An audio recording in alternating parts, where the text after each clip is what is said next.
All right, let's get started. So, hi guys, to everyone watching. My name is Dr. Mohammad Azib. I'm the founder, CEO, and CTO of MedAngle, one of the world's largest medical education platforms in Asia, Middle East, and Africa.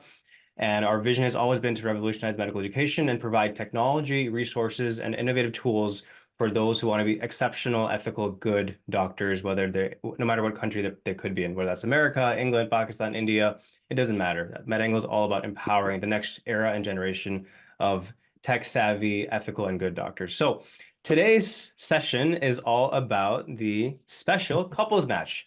And I'm so excited to have two wonderful people here with us who will be sharing their experiences with us. And before we begin, I want to quickly have Dr. MedAngle, who is the executive editor-in-chief, introduce herself as well and talk a bit about herself, and then we'll introduce our guests. Dr. MedAngle, over to you. Hi, thank you, Azib. I'm MedAngle. I've been with MedAngle for more than 5 years now, and I'm the head of education and the executive editor-in-chief. So it's been quite a journey with MedAngle. And as far my own steps journey, I mean, I'm done with my steps, but I'll be hopefully applying for this year's match in Chatha in neurology. So I'm also on the same journey. But yeah, very excited to be here and talk to you and learn from you guys. Thank you.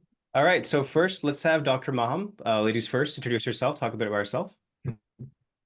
Hi everyone, I'm Dr. Maham Babar and I graduated from Women Medical College in 2019.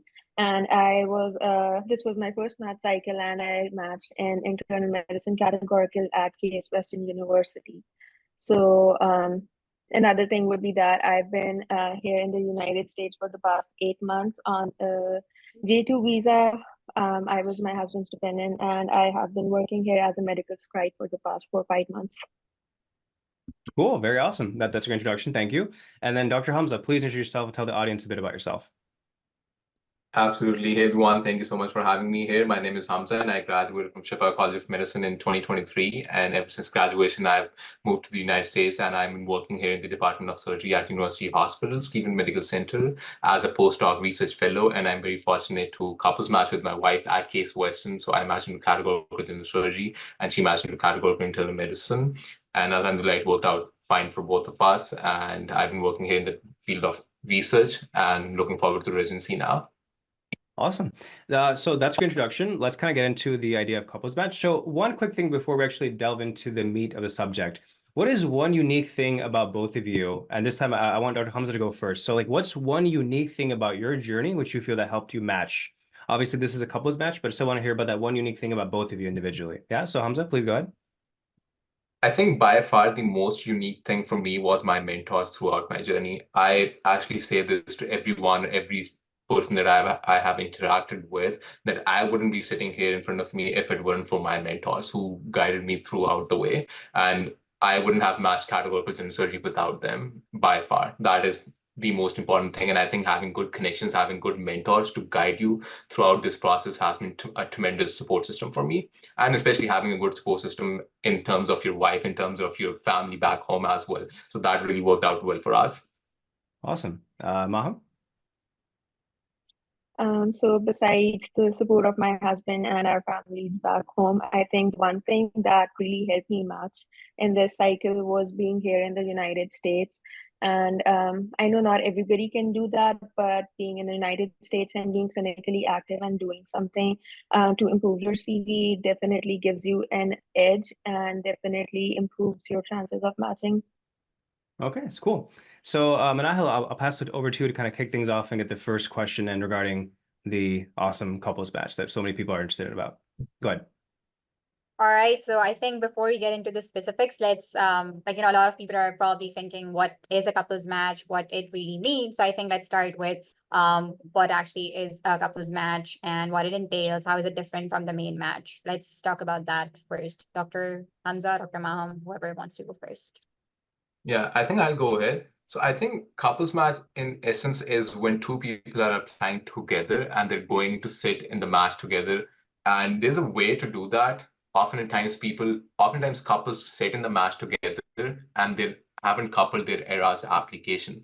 So you're actually sitting in the entire match process as a couple when you essentially couple your ERAS application, which is when you go through your ERAS application, there's this question when it asks whether you're applying with a partner or not. And you have to say yes, no, or you And there's a choice that you do not have to take either one of those. So if you take no or one, you can not go back. And I think you cannot go back and change the option to not. I think you can just uncouple later on. But I think this is something that really we need to emphasize on, that you have to decide this early on before going into the match, that whether you guys want to couple your ERAS application or not, because then when you couple your ERAS application, it will show on your ERAS application to every program that this person is in couples match, and this is his or her partner's name, this is his or her AMC ID, and this is the specialty that they're applying into. So that is essentially when you go into the match cycle as a couple. And then there are some intricacies that we will delve into later on. All right. I think, yeah, thank you for that answer. One thing I think I had, a question about that as well, that, so you match in general surgery and your wife match in internal medicine. So I think some people might have that idea that you have to be probably not applying to the same specialty. So, could you maybe talk a bit about that? Do you have to be of the same specialty? I mean, we can probably see that you don't have to give the same specialty because you both match in a different specialty. But I think just talk a bit about, some of the things that people should keep in mind when they're applying as a couple. I can take that question. So it's not necessary that you're applying in the same specialty to be able to match. As you can see, you can be different specialty applicants, but the one thing that matters the most is some programs, like for us, I was an internal medicine applicant and Hamza was a general surgery applicant. So the one thing that you need to take into consideration is the IMG friendliness of the program. So for general surgery, you usually get a prelim position, and the programs who are IMG friendly for prelims are the main programs, but they're never really IMG friendly for medicine. So when we were applying, we had to look at a lot of different things. There were some programs that I probably would not have applied to if I hadn't been in the couples match with Hamza, because they usually never take IMGs. So you need to be careful about these things. Like there were some cities that we had applied that there was not even a single program who ever take medicine IMGs in their medicine program. Like their IMG friendliness was probably zero. So yeah, there were things that there wasn't really anything we could do about that. But for most of the different states and cities, what we did was we looked at the programs. We saw that if the main program was not IMG friendly for medicine, but it was for surgery, I applied for the different community programs around that hospital, or maybe even different programs under different names in the same city, so that we have better chances of being together. All right. Yeah, thank you. I think I would just like to add to that, if that's okay. Go ahead. Yeah, so I think in essence, what people need to understand for couples match is that you're going into the couples match for one most important thing is that you guys want to be together. And I think you really have to emphasize on that fact that when you're applying, I think people do not realize how much homework that goes into before you actually set into that match cycle, before you've actually applied through ERAS. So you really need to do your due diligence. You need to actually go through the programs very wisely. And there are certain programs that I would have loved to go, which are like really good general surgery programs, but I know that there weren't any IMG friendly internal medicine programs around it. So I ended up not applying to those programs. So this is kind of a compromise that you have to do between your partner. This is something that you guys both mutually decide, which are some areas that you guys are going to target, which are some programs that I would have loved to go if I was applying individually.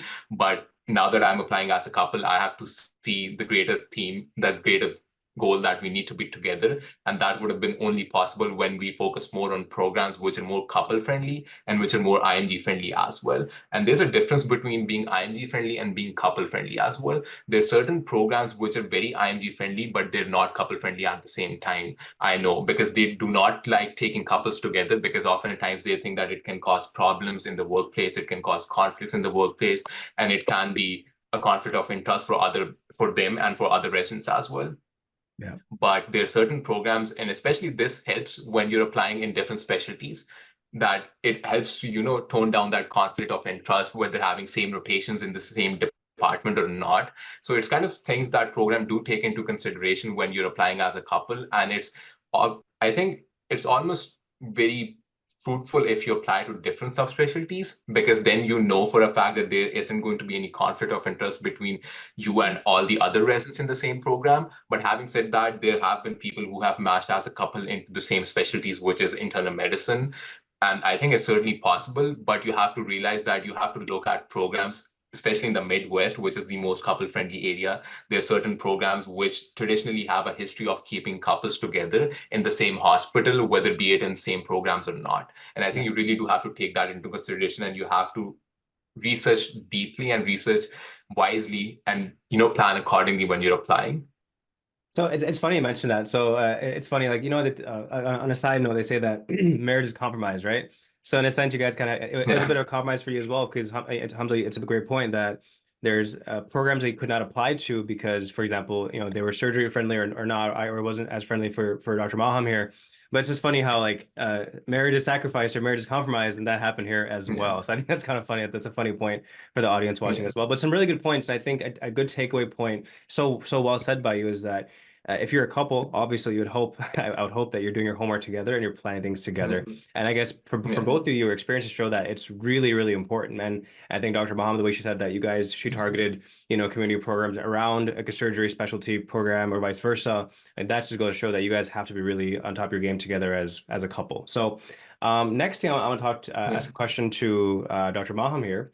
So Dr. Hamza talked about how the Midwest is a bit more couple friendly in terms of being the same program, the same kind of matching the same thing. So talk to me a bit more about like the Midwest and this particular aspect of couples match, about the Midwest geography being a bit more friendly for couples. You can talk about that.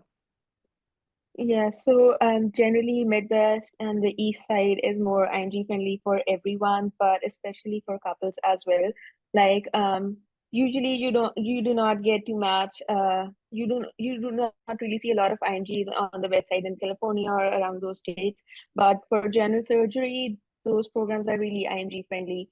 And if you go to areas and look at the programs, there are not a lot of programs who ever take IMGs from different countries in the Asian side, especially Pakistan.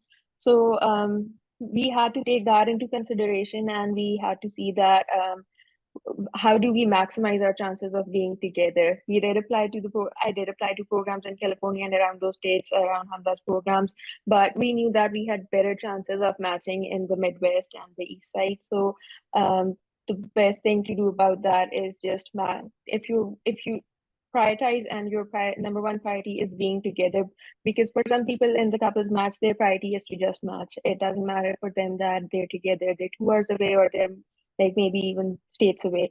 But for us, our priority was that we wanted to be together. So just to maximize that, you do end up applying to programs that are IMG friendly, that are not IMG friendly. But the main thing that you're looking for couples match is, are they couples friendly or not? Because when we applied, there were a lot of programs that were really IMG friendly, but they were not couples friendly at all. They would not even reply to a single couples match assistance email. But some programs who were not IMG friendly at all, like Case Western, for example, it's not really IMG friendly at all for either medicine or surgery, but they're really couples friendly. They're really supportive of the couples who match there or apply there. So you need to take that into consideration, like if the program is couples friendly or not. And generally, the trend is that in the Midwest, the programs are the most couple friendly. Yeah, that's good to know. I think for the audience, that's a really good takeaway point that, people talk about states, regions being IMG friendly, but you guys have wonderfully talked about other variables you have to introduce. Like, for example, if a program is couples friendly and not IMG friendly, or vice versa, or both or not. So I think these are additional variables that just kind of adds to complexity, but obviously couples will be kind of navigating through this with 2 brains instead of one. So I have one more question for Dr. Mohammed. I'll turn back to Manal for further questioning. This has been really good so far. So you mentioned right now that there's some, Dr. Mohammed, you said that there's certain programs which would they completely ignored you guys, like there's no response to them at all. There's kind of ghosted you or whatever it might be.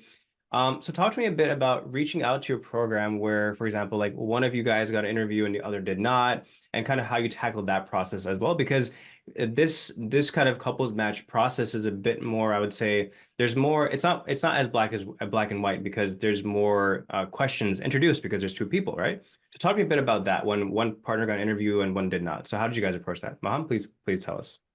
Yeah, so definitely. So usually when you apply, after a few days, the applicants, they start sending letter of interest to programs they're interested in.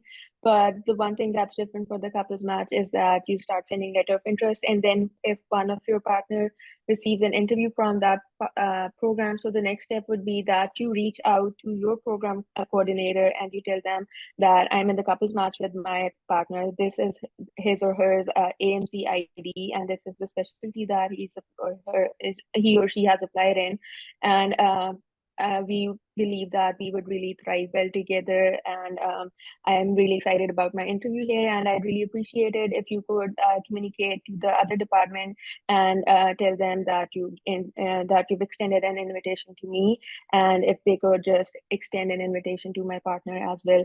And we did that for programs where I had got an interview from. I emailed them, and then Hamza emailed his program coordinator as well, telling them that my wife has an interview from your program, and I really appreciate it if I could get the opportunity to interview as well. And the programs who were IMG friendly, they catered to it. They were programs where I had gotten an interview from, and we reached out to them both. And Hamza got an interview from that program, and vice versa. Hamza had gotten an interview from some programs. I reached out to them. He reached out to them, and the next day I had gotten an interview as well.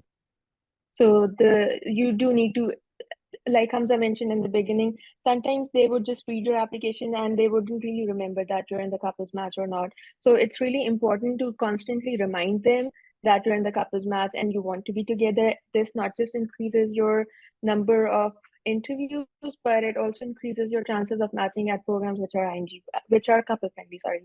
Right, makes sense. Yeah, that's a really good insight. And I think you mentioned how like it was. I think for the audience to take away is that there has to be a lot of initiative and self-determination, self-drive on the couple's part. For example, knowing that, hey, okay, for example, Hamza got an interview, I did not. I should email them. We should kind of be on top of that, or vice versa. Like Maham got an interview and Hamza did not. Whatever it might have been. But I think it's a good point. I think what you just said was a wonderful example to the audience that stay on top of it, stay proactive, communicate, and more doors probably will open, right? One way or another. Maybe they're not historically friendly for IMGs or couples, but in this case, just that proactivity is such a good thing to get more doors open. So we're gonna switch our line of questioning. I'm gonna hand over to you for the next part.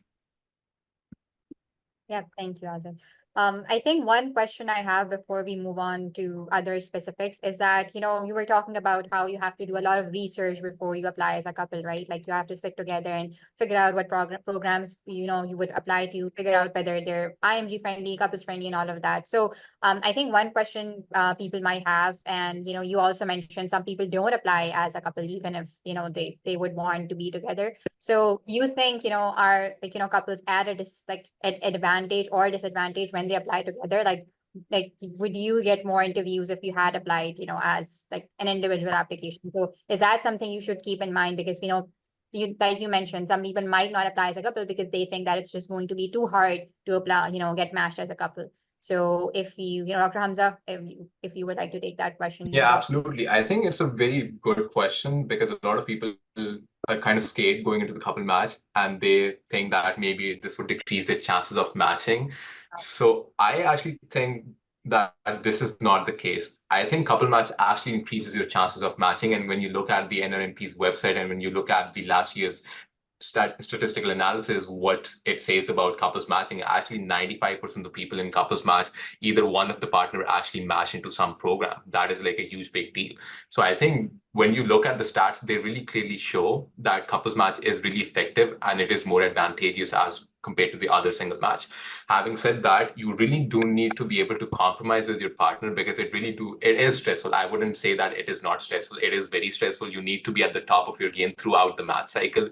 You need to be really proactive because often at times you really want an interview from a certain program and you haven't gotten that interview, and you would definitely try to reach out to that program. And if one of you gets an interview invite from that program, you try to reach out to that particular program and your program coordinator so that your partner get an invite as well. And often at times that may be the case and that may not be the case as well. And that can be very stressful at the same time, that you know that you had a chance of being together at this program, but this program did not extend an interview invite to your partner.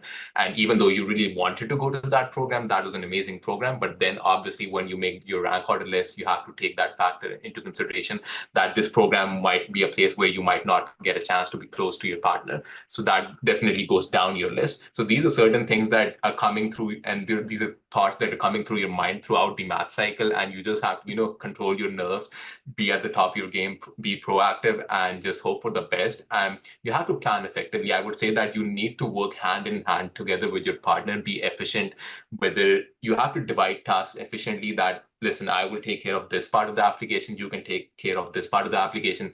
I will communicate to the programs, you can do this, you can do this. So you really need to work efficiently together as a couple. Yeah, I think this is sort of the theme throughout, that it's a lot of course, research and a lot of, working together as a couple, realizing that you have to work together to make sure that it works out. But it's something that, it's really a misconception that you're at a disadvantage if you're applying together. It could probably increase your chances. Yeah, thank you for that. I think I would also like to add one thing. Yeah, go ahead. Yes. So people actually think that in order to go into couple match, you need to be married, but there's just the fun fact that you don't need to be married to go into couples match. You can be best friends with someone who you really want to be together in the same area or in the same program, and you can still go into the couple match. So that is a fun fact, because a lot of AMGs who do that in the United States, but that is something that is not well known back in Pakistan or I think South Asian countries. I think it goes on to say that even if you're engaged to someone, if you want to be close to your fiance, you can go into couple match. It's completely okay, even if you have a really close childhood friend that you want to be close to, because these things really matter to programs at the end of the day, because residency is tough and it can be very mentally painful. It can be, it can take a toll on your mental health, it can take a toll on your physical health at the same time. So you need to be able to have a good support system to thrive well during residency. And programs really do take this into consideration, that you're going to be with your partner, or you're going to be closer to your family, or you're going to be with your childhood friend, you're going to be with the family member, which is going to be your support system throughout your residency. That means that actually directly translates into the fact that you might perform well, you might perform better than all the other residents who do not have a good support system and during the residency program. And this is why really programs do take this into consideration, and they really do like keeping couples together, because that at the end of the day means that you both would thrive really well in their programs and you both would be good residents at their program. Yeah, that's a really good point. I think the point you mentioned about it doesn't have to be, it's not just that you have to be married. That you could even do with a friend. You could even do with someone you're engaged to. So I think that's the misconception a lot of people here in Pakistan have. You just have to be a married couple to be able to sit in a couples match. So I want to add one thing as well. I'm not going to ask you for a marriage certificate. I was against that. I was going to say, Hamza and Mohammad, your experience. I think for the people watching, we made a lot of people happy. Like, oh, I can be engaged with my fiance. Like, we're going to be able to get a higher match rate potentially. So I think we made a lot of people happy who are watching this as well. Yeah. So thank you for that input. I think that's a very that's a hidden golden nugget of wisdom for a more funny reason. But and I'll back to you. Yeah, so I think let's get back to the specifics. So I think Dr. Maham, Dr. Hamza, both of you, if you could talk about, so, applying as a couple, right? So you are applying on ERAS. So let's talk about, how you can couple or uncouple sort of your ERAS application and what that process looks like. How do you actually do that? Dr. Maham, would you want to go first? Okay, yeah, sure. So, like Hamza mentioned in the beginning, when you are on the first page of your ERAS application, there's an option that you can couple your application, or are you in the couples match or are you not in the couples match? But if you check once, you cannot go back and just let it be. That means that sometimes if you check that you're in the couples match, the programs are going to know if you're in the couples match. If you've already checked and you later decide that you do not want to be in the couples match, the only other option is that you check no. But you're not sure if you're going to later be coupling your rank order list or not. If you just let it be, you do not check anything, that's just a little vague, but it does not mean that you're in the couples match, you're not in the couples match. So that leaves the question open on the table, you know. So that is one thing. The other thing would be for the rank order list. You can also couple and uncouple your rank order list as well. For coupling the rank order list, you need to pay an additional $45 fee per partner. So if you're in the couples match, that would be an additional $90. And when you're coupling your rank order list, you make your rank order list on your NRMP. Your couple makes the rank order list on their NRMP. And the way to do that is you rank the programs where you're usually together. Like for us, our priority was to be together. We ranked the programs where we were together at the top, and then we ranked the programs that where we were close to each other, and then we ranked the programs where we were further apart from each other. And then at the end, there was the no match code, which we'll talk about later on. But so the coupling process for the rank order list is this: that for every number one rank that for the number one rank that I have, Hamza's number one rank would be somewhere that we're together, and we'll match at that pair. So it's just pairs for you. You make all possible combinations for all the number of interviews that you have. Like for one of Hamza's interviews, we'd pair all of my interviews with him, and vice versa. So that not only increases your number of your chance of matching, it actually drastically increases that, because let's say a person has 5-6 interviews, but your partner has 5-6 interviews. If you make all possible combinations, you have a lot of possibilities of matching together or wherever, but you drastically increase your chances of matching. So some people, they couple their rank order list. Some people don't. We coupled our rank order list, and that if you're coupling it, you are increasing your chances of matching.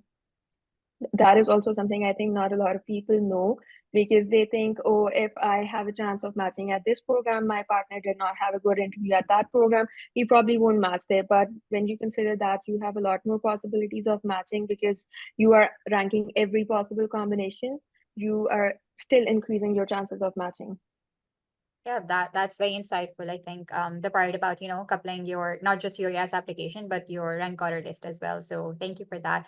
I think one follow-up question sort of regarding this is that you talked about there's like an option where you're going to indicate whether you are applying as a couple, right? So in addition to that, when you're filling out your ERAS application, the experience inspection, all of those parts, like, is there anywhere else where you would have to sort of indicate or talk about, applying as a couple, or, would you just apply as any other person would apply, right? So apart from that particular section where you're just going to tick, okay, I'm applying as a couple, but other than that, is there anywhere else in the application where you would have to talk about or maybe indicate I'm applying with someone? So for the application part, the only place where you indicate that you're in the couples match is the ES application. Other than that, when you start receiving interviews, you always mention that you're in the couples match with your partner. For me, some of my interviews, they did not know that I was in the couples match, and I definitely mentioned it to them that, oh, my husband had an interview at your program, he really liked it and stuff like that. And sometimes they would ask me, are you in the couples match with Hamza, Nasir, Chatha? So if the programs, when they're interviewing you, I noticed that they wrote it down on their papers that, oh, this person is in the couples match. So that is something that you constantly need to remind them. For the application, it's only just one place, the first page of the ERAS application. You don't mention it in your personal statement, you don't mention it in your experiences or anywhere else. But once you start interviewing, you need to mention it to all the people that you're interviewing. Just mention it if a question arises about couples match or where would you want to go or something like that, just mention it there. But just try to put it in some part of your conversation, just so they know that you're in the couples match, because when they're considering the rank order list, they're going to take that into consideration as well. But if you don't mention it, they probably they tend to forget sometimes. They see a lot of applications, obviously. So Yeah. if you tell them, they'll write it down. And the same thing happened for Hamza as well. I think he can talk about that. Yeah, I think I'd just like to add to the fact that it's completely similar to what other individual applicants are applying. your ERAS application is going to be completely similar. There's just one section that says, I think Mohammed has already touched upon that you just have to take yes or no, or you can just leave it as it is, and you can, it's kind of a gray area where you can just leave it as it is. And then during the interview process, when one of your partner gets an interview, you can reach out to the program and be like, hey, my partner has got an interview at this program. I would love to interview. But that can go in your favor, but that can go against your favor as well, because oftentimes programs might consider that if you were actually in couples match, why wouldn't you transparent on your ERAS application on the first time? That why didn't you actually tick that box in your ERAS application? Were you just trying to score an interview invite, and were you trying to, play around the rules? So this can be something that can go in your favor and can go against you as well. So you really do have to take that into consideration. And one other thing that I would really like to add is the most important aspect of couples match is advocating for one another. You really have to advocate for one another. That whatever program you may get an interview invite from, you need to advocate for your partner that, hey, I have an interview invite from your program. I would love to interview at your program, but it would mean a lot to me if you could extend an interview invite to my partner. And if the program coordinator can reach out to the program coordinator of whatever specialty either I've applied or Mohammed has applied into, and they can, communicate between the departments and then get an interview invite extended to my partner or vice versa. So, and the other thing is during the interview process, when you're interviewing with the program director, when you're interviewing with the associate program directors, it is really important that you advocate for your partner by saying, when they're asking you why this program, or when they're asking why particularly this area, you can say, oh, my partner has an interview invite to add a closer program, or my partner is actually interviewing in a different specialty at your own program, at your own hospital. So that is something that we're really considering, and we would really love to thrive well in both our respective programs together, and we really are considering your program highly. So this is the way you can just advocate for your partner, and it goes both ways. You both have to do it for it to work it. So I think this is something that you really do need to focus on. The most important aspect is, I cannot stress enough on this, that you really do need to advocate for your partner. Just talk about it really quickly. So once again, going back to this theme of couples match, like people always talk about like couple, shadi, love, all this stuff. So I think it's so sweet. I think it's really sweet in a really funny way that, like Hamza said it so well, like you have to advocate for your partner, wife, spouse, whatever it might be.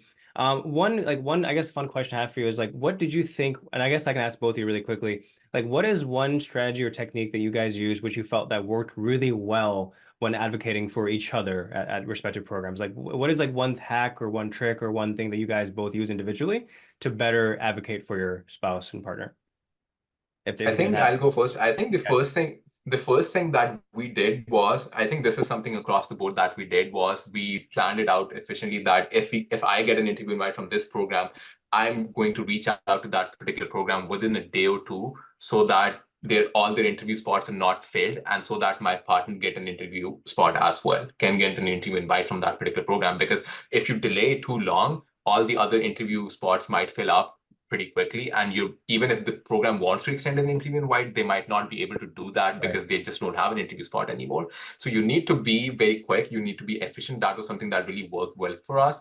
And the other thing is, you need to be able to show to the program that you really take refuge in your partner, and your partner is your sole strongest support system. Being in the United States, you can have family in the United States, but at the end of the day, your partner is someone who you take refuge into for every other thing.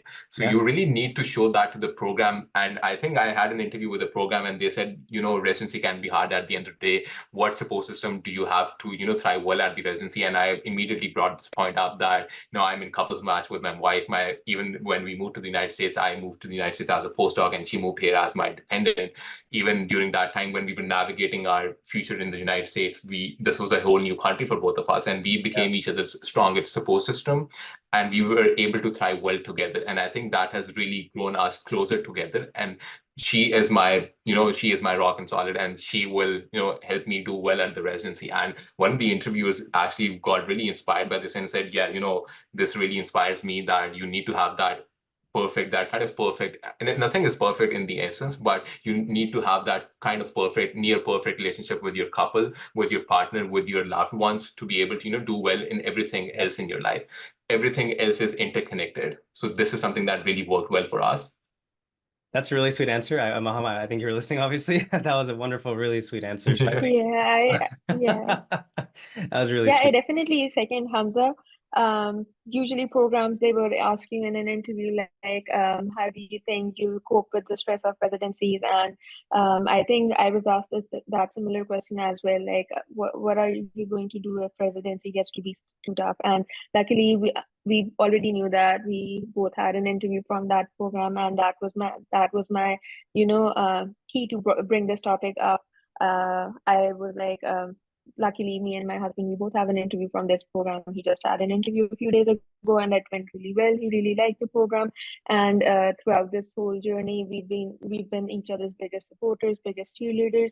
We know that we can rely on each other in times of difficulties. So I think it would be really great if we end up matching together, that we can be each other's support systems, and we Right. know that we thrive well together, and this time wouldn't be as difficult with each other. Right, that makes sense. I really appreciate that. And I think it's time for us to segue into a different type of conversation. Over to you. Yep. So I think based on what we were talking about just now, I have one follow-up question. So you mentioned, reaching out to programs before the interview. So like if one of you has gotten an interview and reaching out for an interview for your partner, for example, but what about post-interview communication? So let's say one of you interview at a program.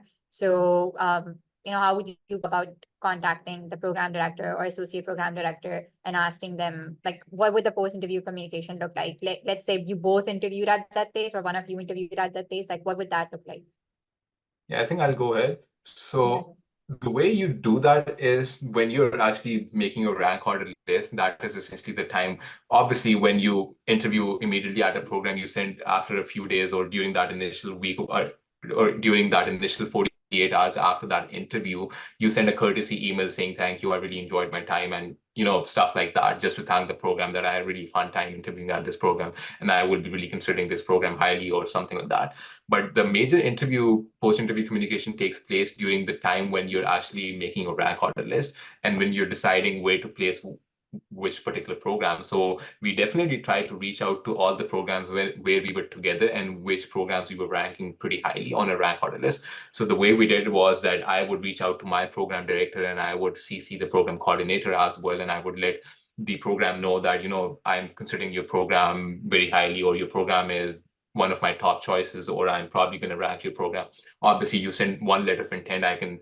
You can say, I'm going to rank your program number one because I really like your program for certain reasons. And one major reason, the one last paragraph that you can add in your letter of intent is that one other thing is that my wife and I'm in couples match with my wife, and she also interviewed at a different program at your hospital, and we both will be ranking this program, and she will be ranking this program as her number one choice as well. And it would mean a lot to us if you could communicate between the departments and let each other know if you guys intend to, rank us highly. So that really worked out well for us, because I know the place that we'll be matched at, Alhamdulillah, they told us that they definitely communicated between the departments, and they let each of our departments know that, we really like this person and we're going to be ranking this particular person at a certain spot where they're likely to match. So you should do that as well. So often at times, even if you haven't interviewed really well at that program, it can increase your chances of matching together, because often at times what it can do is it can, work favorably for both of you. So this is what we did, and this is the way to, go about it. And if there's something that Maham wants to add, she can. No, I think you perfectly covered everything. That is the best way to advocate as well. Like at the end, when you're sending your letter of intent to your number one program, definitely mention that not just you, but your partner is also going to be ranking that program number one. Yeah, so thank you for that answers. I think the main theme that we've been talking about here is that you have to communicate, before the interviews, after the interviews, not just with each other, but with the programs as well, and that the whole advocating part of it. So that's really important as well. So I think let's move to the next question. So the one thing that we were talking about earlier was like combinations, like all the possible combinations of programs that you could make, right? So I don't really know much about this, but would you want to touch upon this, like program combinations, unique codes, all of that stuff?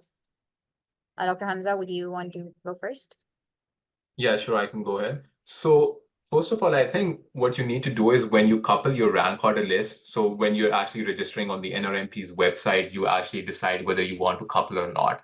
And then you add your NRMP ID of your partner, and then the entire process happens and you need to pay extra for that. All of the information is available on NRMP's website. Just for the sake of the conversation, when you're coupling, each of your partner has to pay extra $45, which is like when you're in match as a couple, so it's going to be $90 extra, apart from the $70, which is to register with the NRMP. So you really do have to take that into consideration as well. Often at times it can be difficult, although $45 is not a lot in the entire grand scheme of match, but still you need to know all the nuances, all the different financial aspects of it. Other than that, when you're coupling, you need to see how many programs you have, and then you have to come together. And it's your choice whether you want to make all possible combinations or you just want to rank those places together where you're going to end up together, being together. And that is at the end of the day, your discretion, what you want to do. But for both of us, we wanted to maximize our chances of matching together, and we did not want to go unmatched for one match cycle. So we decided that we're gonna, go in a certain way that we're going to rank all the possible combinations in such a way that all the places where we're going to be together or closer together, it is your personal choice. What do you consider, what program do you consider is closer together? It can be in a state close by, or it can be around 2 to 3 hours close by.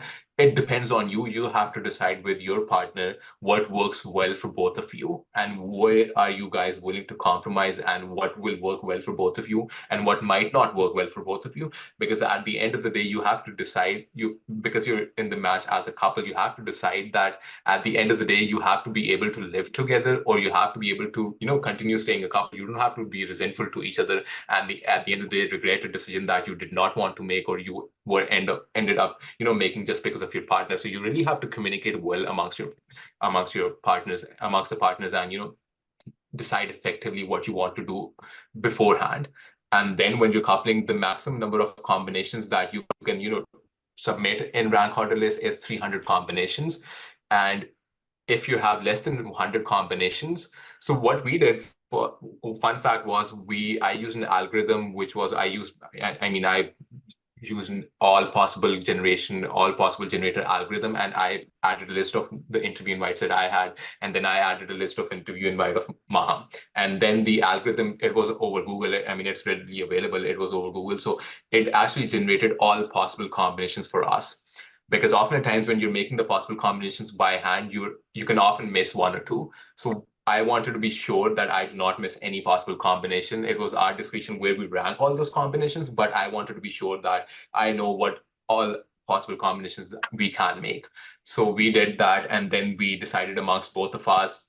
We had to, definitely it wasn't an easy process. We had to, it wasn't as easy as it seemed, because we had to delay our certification of rank order list till the last 2 days, because we were going back and forth. We were having, dialogue. We were talking how we want to work things out, whether this program will work out for me, or whether this combination will work out for both of us or not, whether we want to rank this program or this combination highly or not, because there are often at times there are chances that you might not end up being together. And you have to be, completely okay with that going into the match cycle. And if you completely do not want to, live far away, or that is completely off the table for you, then it is your discretion that you do not rank that combination. So at the end of the day, if you have more than 100 combinations, I think you have to pay, for example, I think you have to pay an extra fee for $50, which is like 100 to 150 combinations, an extra $50, and then it's like 150 to 200 combinations.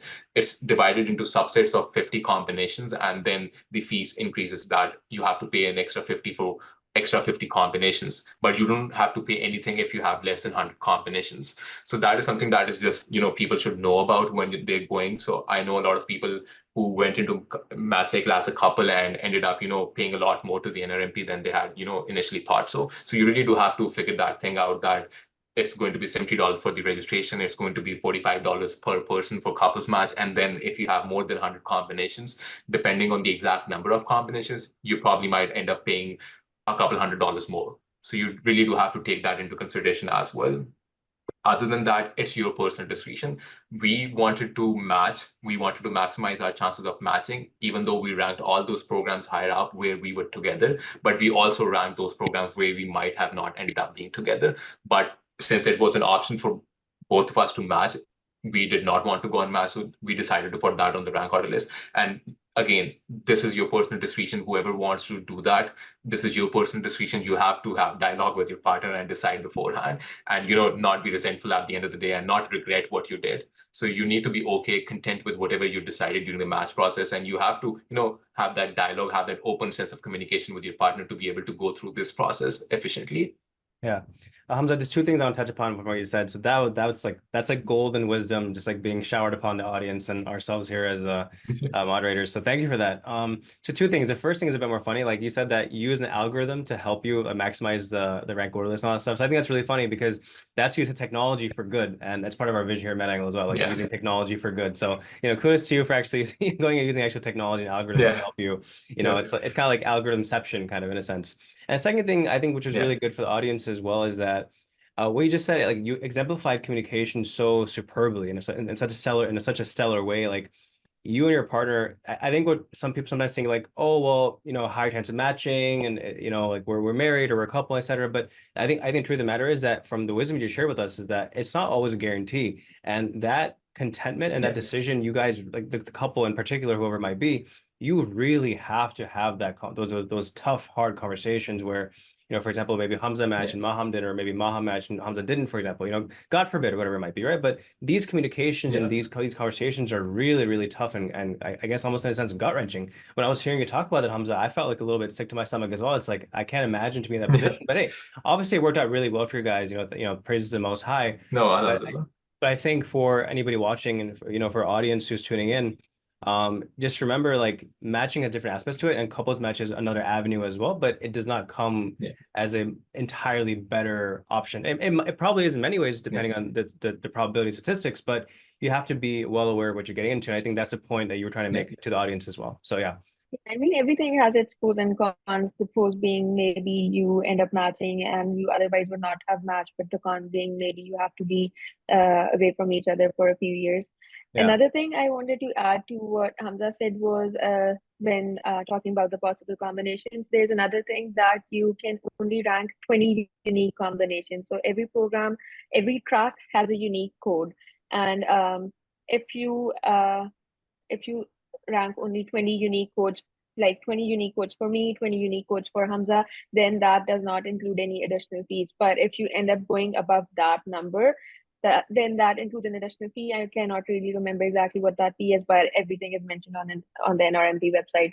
But if you're within that range of 20 unique codes, then that means that you won't be paying another additional fees. Another thing is that, so we included the no match code.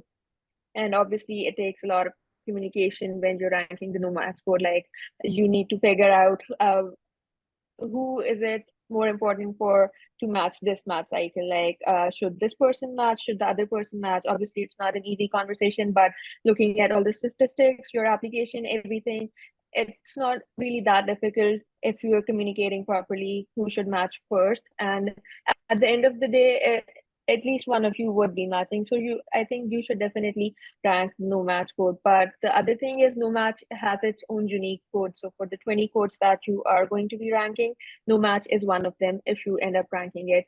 But the general rule of thumb is that you end up ranking no match at the end. One no match code with like all the possible combinations, all the number of interviews one person has with the other person's no match, and then vice versa. So that is another thing that I wanted to mention for the possible combinations. Yeah, that's a good point. And I think for the audience watching, because I know I know for a fact that we've gotten a question about this in the past as well. So Maham, since you're talking about it, can you tell the audience a bit more about what no match really particularly means in this context? And secondly, if you guys both, Hamza and Maham, if you could both share a bit about your strategy to approaching this as well, because unfortunately this is a reality for some couples or some people as well. So first I want to hear from Maham regarding like what this really means to the audience, like what no match is, and then I want to hear from both of you about your particular strategy. If possible, you guys talk about that. I appreciate that. So Maham, back to you.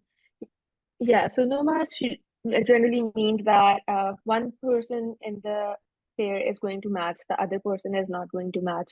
And the reason why I said that you should rank it, because at the end of the day, there is always a possibility, even though you end up ranking maybe 50 plus combinations, 100 plus combinations, there's still always a possibility that maybe you did not do well in your interviews, or you end up going that far down the list. It's highly unlikely that you go that far. Usually you end up ranking a lot higher, you end up matching a lot higher. But still, just to be on the safe side, you should rank no match code, which means that one person is going to match, the other person is not going to match. But hey, at the end of the day, at least one of the two is going to match, and maybe that improves the other person's chances of matching at the same program next year. So the strategy that we used for us was that I graduated a few years back, and Hamza is a recent graduate. But there were a lot of nuances to our application process. Hamza was applying in general surgery, and for general surgery applicants, the main thing that matters is you have the highest chances of matching in your first cycle, like right out of graduation, and especially categorical. So we had to take into consideration, like, oh, I'm an old graduate. Maybe I would have less chances of matching the next year, or maybe Hamza would have less chances of matching as a categorical next year. So you do not have to rank all the combinations in a way where, oh, Hamza matches, I don't match, I match, Hamza does not match. You can like shift those around, like maybe you discuss and you end up discussing that maybe, oh, Maham is not going to match, probably will have less chances of matching, so maybe we can rank these few combinations above, and then we can rank Hamza's few combinations above where he ends up matching and Maham does not, and then we can rank the rest down the list. Just to say that you don't have to say, oh, these are the combinations where we're matching. The next number of combinations is going to be where Hamza matches, Maham does not. The next is going to be where I match, Hamza does not. And so we try to maximize the best possible scenario for both of us. So it wasn't like, oh, this is the number of combination, or this is the number of combination. We put some combinations where Hamza matches above. We put some combinations where I match above. But as we've mentioned, the theme of the couple match is communication. You need to be okay with such decisions, and the other combinations and ranking them, it's a tough combination, but definitely ranking the no match code is also a really tough combination. But at the end of the day, you need to be okay with that decision and not be resentful. So Right. that's important. I understand completely, and I think that's a really good a takeaway for the audience as well, is that you have to be prepared for these overall combinations and different permutations. So I think, yeah, I think it's been really well. Hamza, do you want to add anything to that regarding like your strategy and kind of your take on Yeah, it? absolutely. I think I would just like to add to the fact that both of us really had our fair share of tough conversations during this entire process. And I Imagine. think this is something that goes on to say that couple match can be tricky at the same time. It is very beneficial if it ends up working for you, and it ends up working for you more often than not from what the stats show. But often at times it can be very tricky, and you have to play your cards right.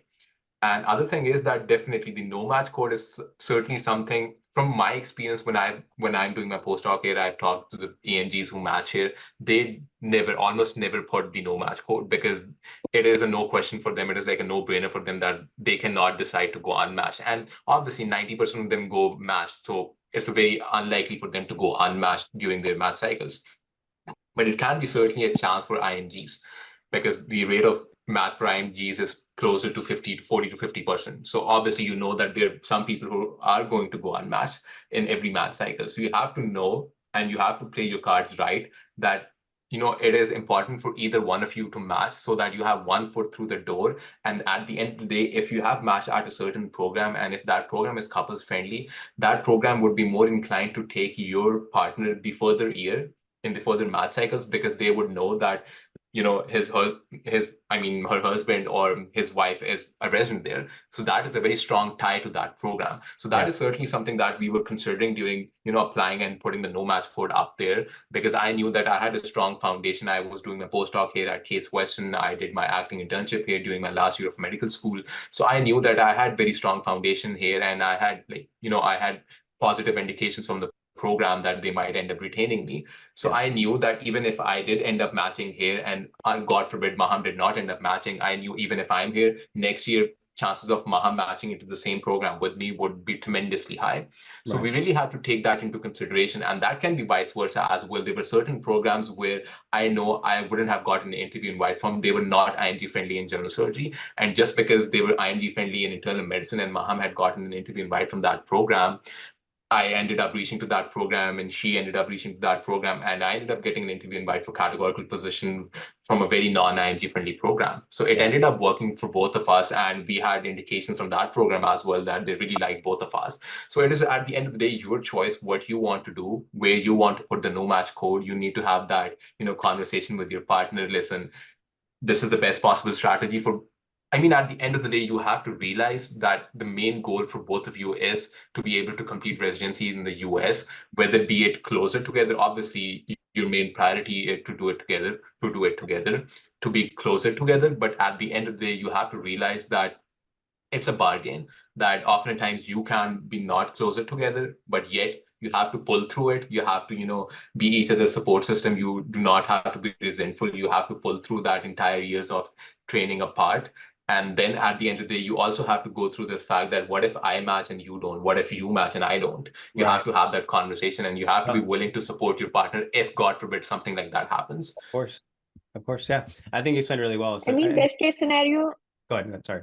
I was just gonna say best case scenario is you both match. Worst case scenario, at least one of you matches. Still better than both of you not matching. Of course. So the couples match, it has its advantages.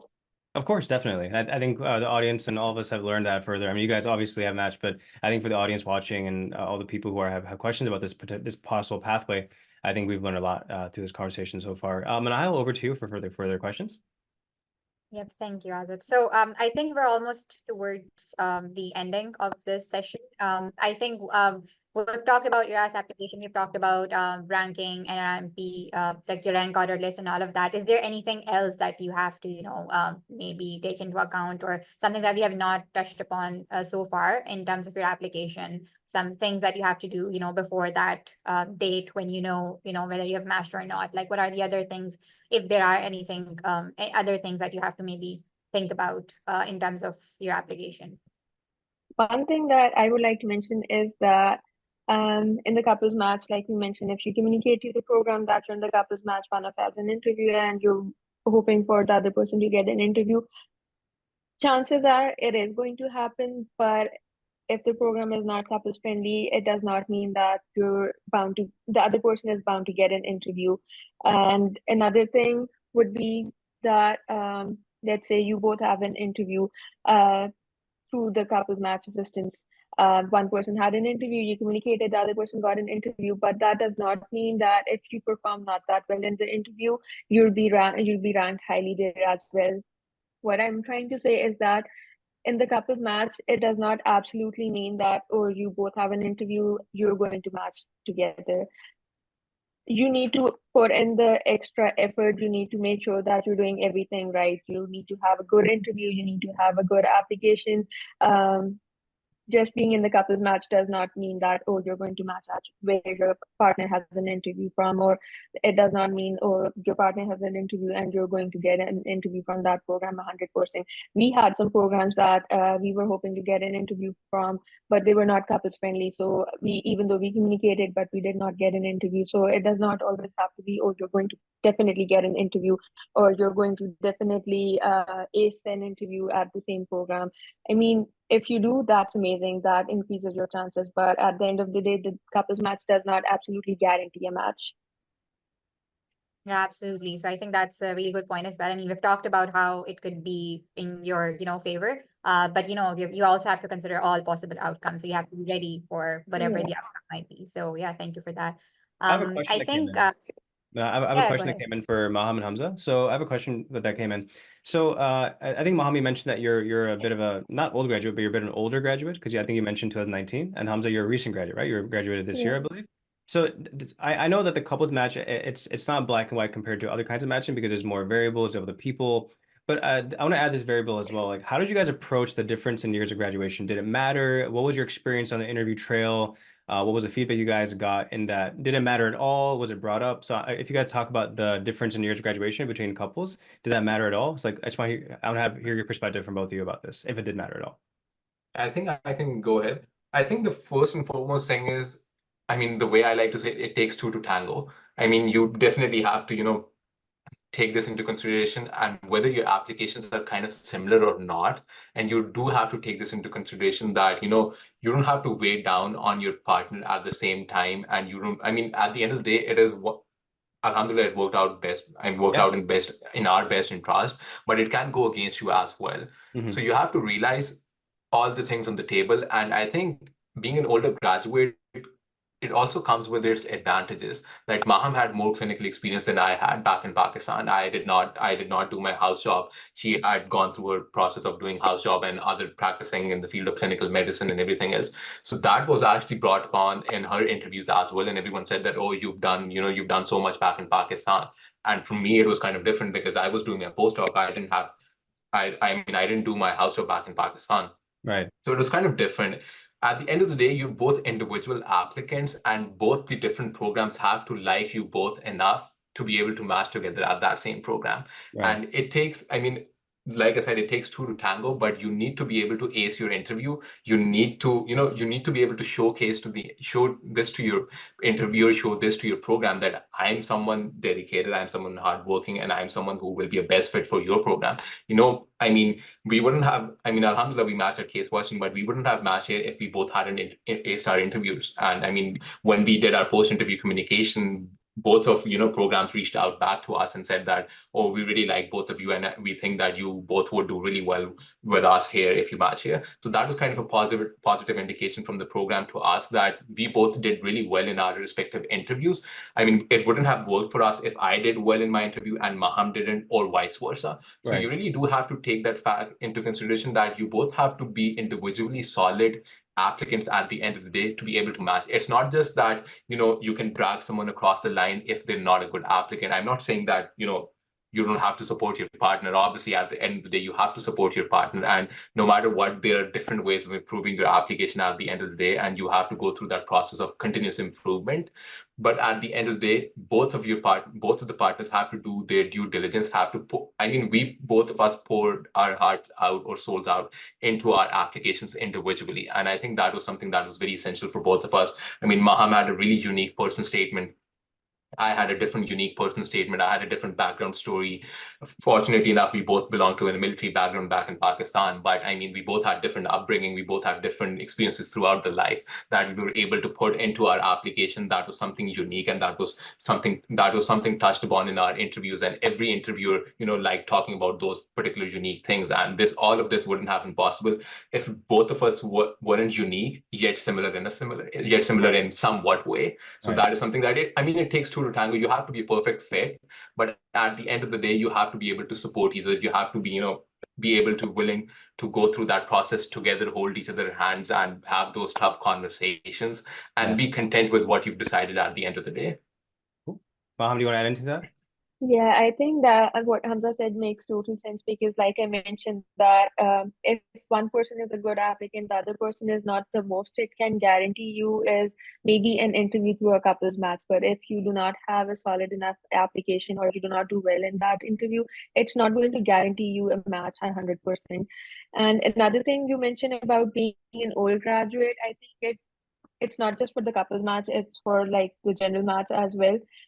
Even if you're an old graduate, it does not mean that you have less chances of matching. I saw people from who graduated maybe more than 8 years ago, 10 years ago, who matched this cycle, because the one thing that matters the most is, even in the face of difficulties, you persevered, you stayed consistent, you dedicated your life to medicine. And like Hamza mentioned, I did my house job, and then I worked as a medical officer, because I think around that time we had COVID, and there were not a lot of opportunities for observerships. Electives, they still had some, but observerships not a lot, and I did not want to apply without US clinical experience. Right. So the thing that matters the most is what you make of that time, and how you portray it, and what you did during that time. I stayed clinically active back home.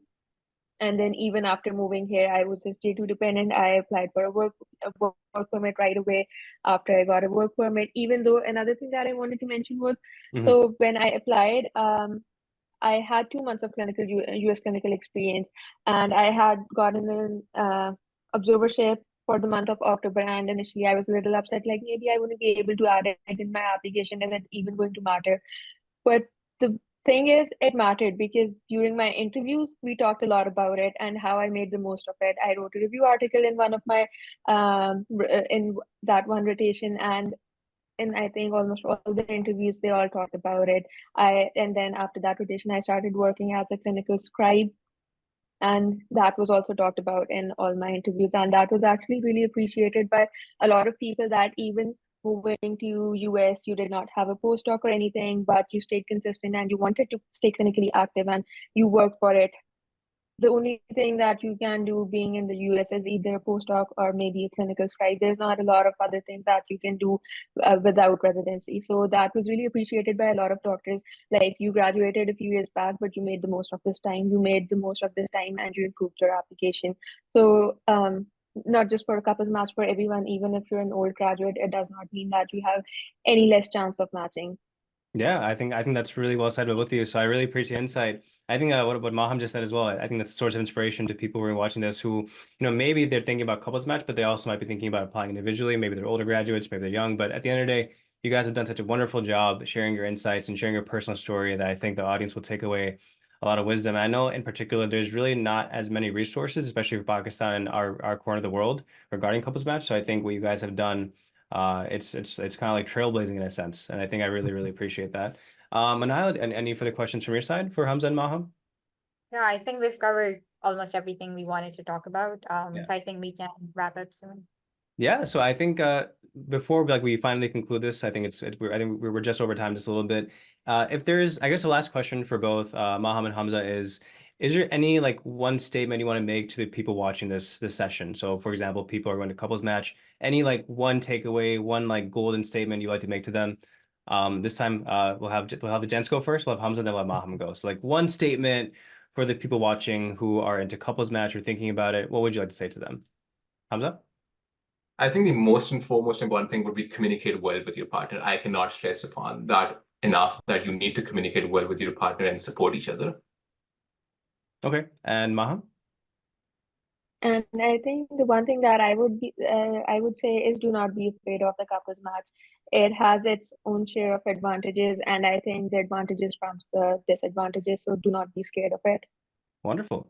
All right. Well, Dr. Hamza, Dr. Mom, I really appreciate your time on behalf of the entire MedAngle team, network, and community across the world. MedAngle is one of the largest medical education platforms in the region that we operate in. I think your wisdom here, your personal story, your adventure, your journey has been so inspiring to hear about, both for me personally, I'm sure for Manal here as well, and of course for our entire community and all the people that'll be tuning into this, whether it's on YouTube, on our super app, etc. So thank you so much for taking time out to be here and share your story. Once again, I congratulate you, our entire team and community congratulates you. We're so proud of you, and we're so happy, genuinely, that you guys are going to go on to do great things, become great clinicians, and hopefully impact a lot of people's lives and improve the lives of so many patients. Not just in your training, but in the future as well, as long as you guys are clinicians and beyond that as well. So congratulations once again. We're really proud of you. Well done, and I really hope the future is kind to you, and you guys are content and happy and healthy and successful. And once again, sharing your journey here and your wisdom here, I know it's going to help people down the line, maybe 1 year from now, maybe 2 years from now. I guarantee you that there'll be people looking back upon this recording, this session here, and this conversation, and they'll be like, I learned something, and I took away a thing or two from Hamza and Maham. So thank you guys once again. Really appreciate it on behalf of the entire MedAngle team, myself, and our network and community and our vision. Thank you.